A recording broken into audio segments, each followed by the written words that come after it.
Super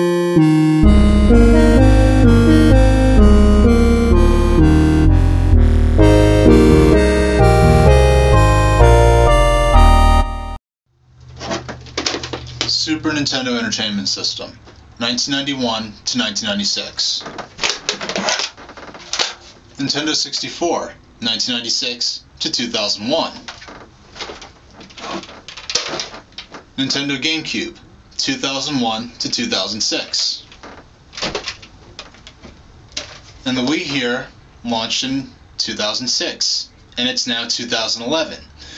If you're seeing a pattern here, and if you think that pattern might hold true, then it would stand to reason that Nintendo is preparing, or you'd expect them to be preparing, their next system to succeed the Wii. And I'm sure that Nintendo for the past 5 years has been wondering, how do we top this? I mean, it's the most successful home console Nintendo's ever done, and possibly the most successful console that's ever been released. So how do you repeat or top the success of this? I think that the way that this sort of became a social phenomenon, that might be unique. That might be one time only sort of thing. But Nintendo probably hopes it isn't. And because the way the run this thing has had has been so unique, I think that the relationship between Wii and Nintendo's sixth home console will be a unique one. Maybe they'll keep this around as sort of a budget option, like how they kept around the NES for a number of years after the Super NES launch. They were selling it, I think, as late as maybe even 95. I know Kirby's Adventure was, I think, maybe 93, 94. There's Warriors Woods came out in 95. They were still servicing the NES as late as 2001. So maybe they'll keep this around as a low-cost option. Their activities would certainly suggest that they're preparing for a new system. They've dropped the price of several Wii games. There are a bunch of packages coming out with reduced price for Wii Sports Resort, I think. So I think we're definitely going to be seeing. I'll be surprised if we don't see the sixth Nintendo home console at this year's E3.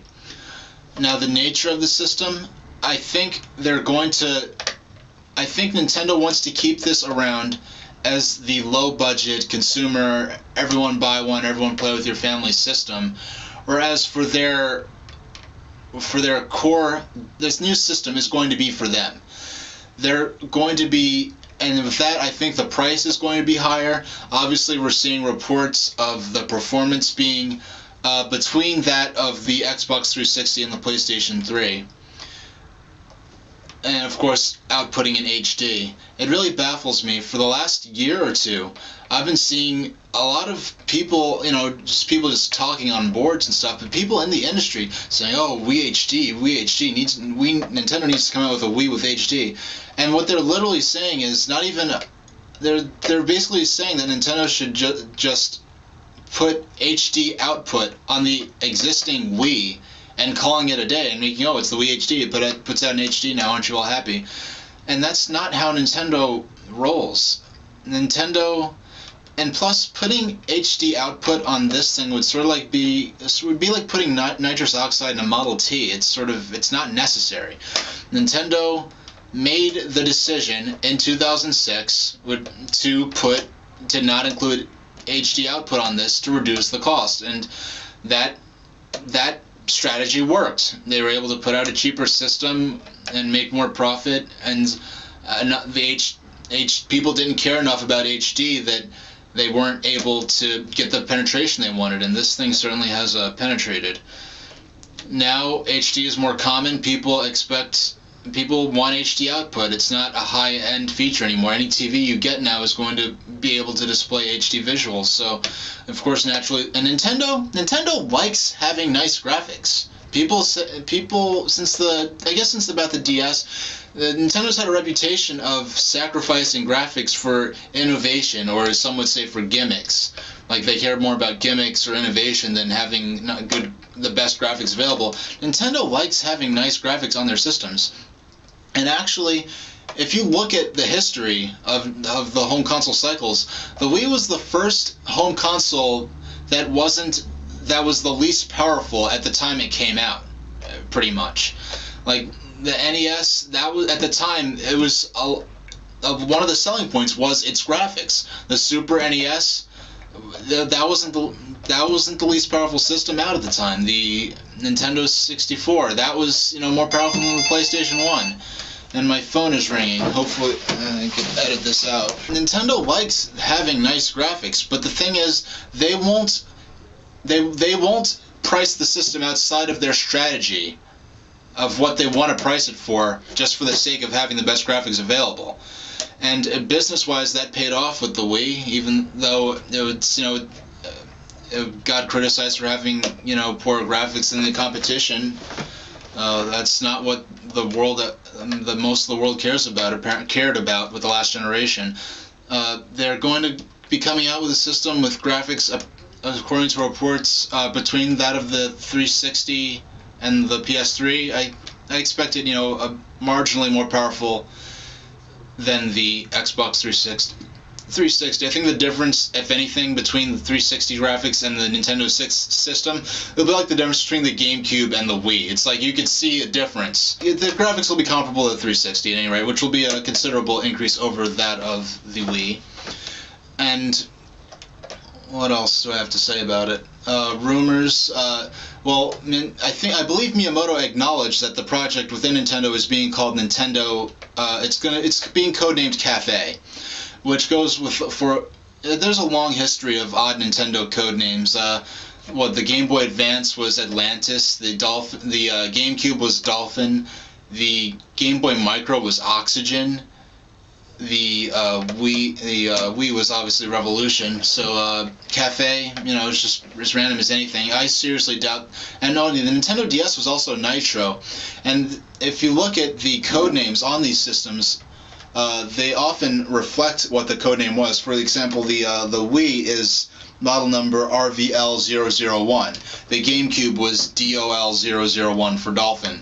The Game Boy Micro was OXY001. The Nintendo DS, which was the Nitro, was NTR001, and so forth. So maybe we may be getting a CAF, or however they want to do Cafe 001 within a year or two. I say Nintendo, if they have their ducks in a row like they had for the Nintendo DS launch and the Wii launch, it may hit store shelves in America, if at least in Japan, this year. I say in November, because there are reports that they're preparing to ship out in October.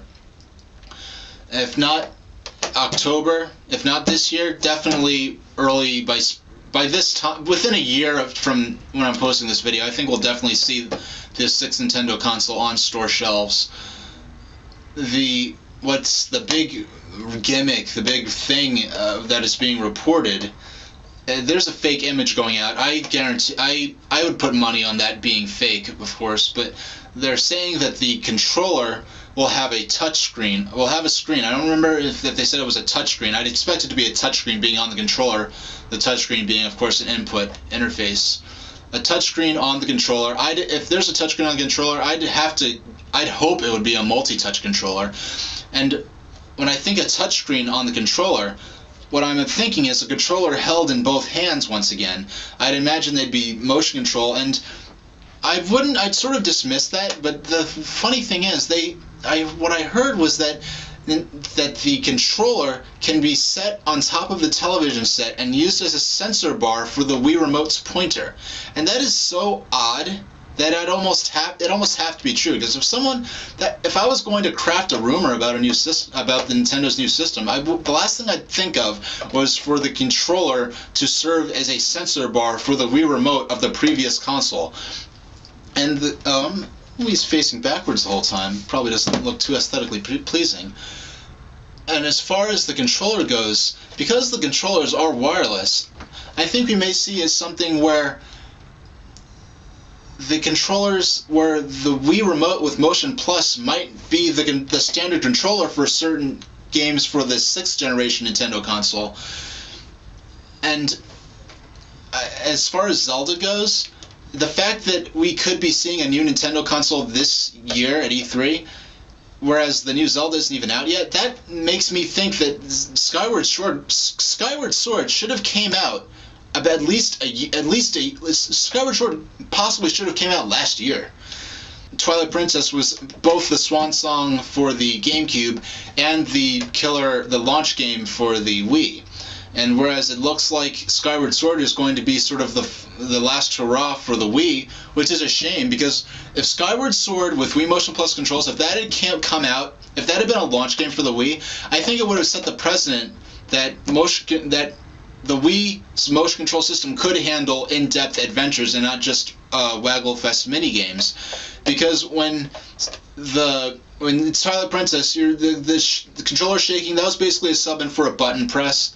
You know, I might as well have been pressing B. You know, it was fun and novel, but you're just shaking your hand. Then for Red Steel, the game that was supposed to highlight how this controller could be used for a swashbuckling, gritty, in-depth first-person shooter with pointing controls and the swords play.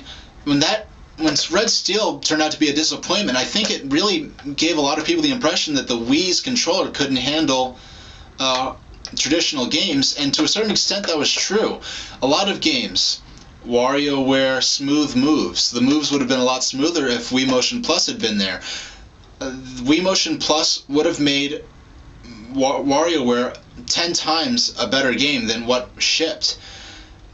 In Metroid Prime 3, operating those hatches, where I should not have had to point the pointer at the screen and to orient the controllers in order to do something as simple as operating those hatches.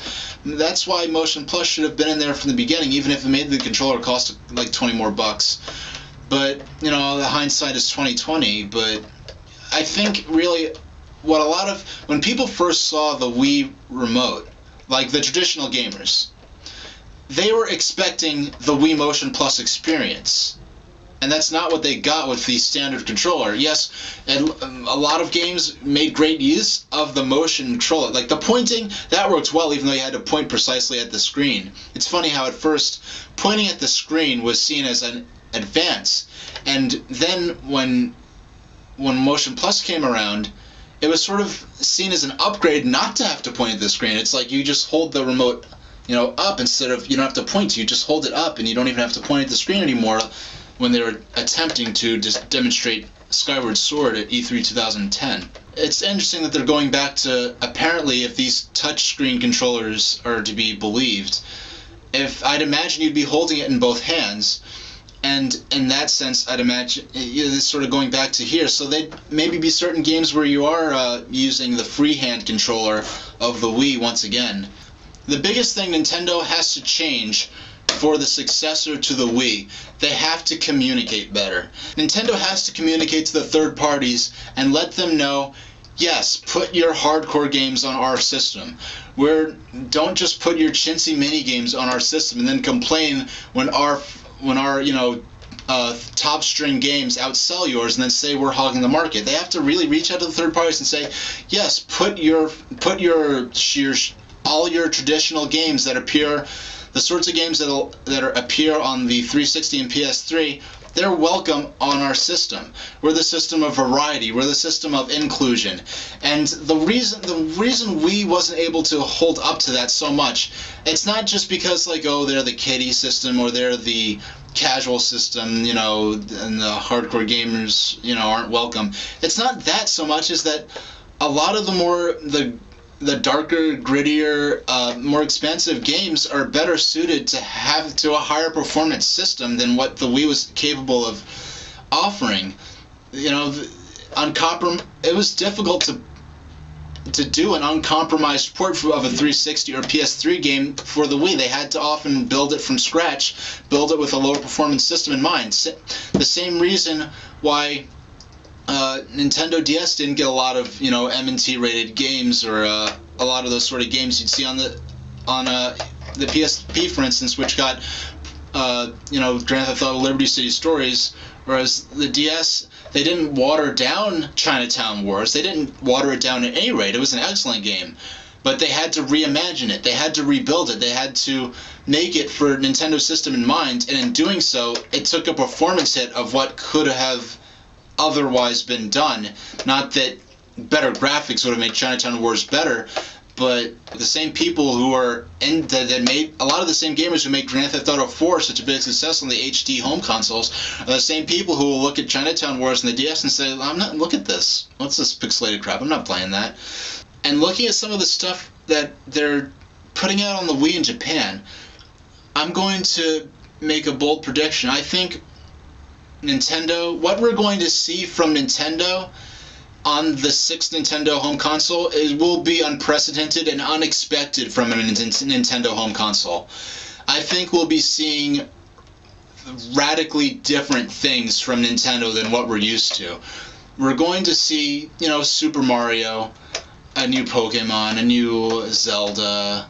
I wonder when a new Zelda for the 6th console will come out. Will there be a Nintendo a cafe version of Skyward Sword using whatever new features the new system will offer? Will they be promoting Skyward Sword as something, like buy the cafe and play Skyward Sword on it, and maybe there'll be new features or something? I think the relationship between Wii and the 6th console will be very interesting. I don't think Nintendo is going to want to throw this to the curb as they did with the GameCube, where they almost immediately halted production of GameCube and GameCube titles. I think they'll want to keep this around for various reasons. But Nintendo will see the classics, we'll see Nintendo staples, but we're going to see, I expect very interesting things that a lot of people wouldn't expect from Nintendo. I can't go into detail beyond that. I don't have a crystal ball. I could just say what I feel. I think something's got to change in a very major way, in a way that we aren't expecting. And that's going to be what the 6th Nintendo console will be all about. So someone on the comments page of the comments box of my YouTube channel specifically requested me to make this video, and that is the only reason I'm making this video. The feedback I get from you guys is really encourages me to make videos, so that's why I made this video, because whoever you are, excuse me, I don't have your screen name handy, because you requested, I made this video. So I'm busy in real life right about now, so you won't be seeing as many videos. Keep watching my videos if they interest you. If they don't interest you, or if the artwork on my channel page just outrages you because you can't stand cartoon creatures, then unsubscribe to me. But if you liked my opinion on this, then keep watching, and maybe I'll make some more videos like this. So thank you very much for watching.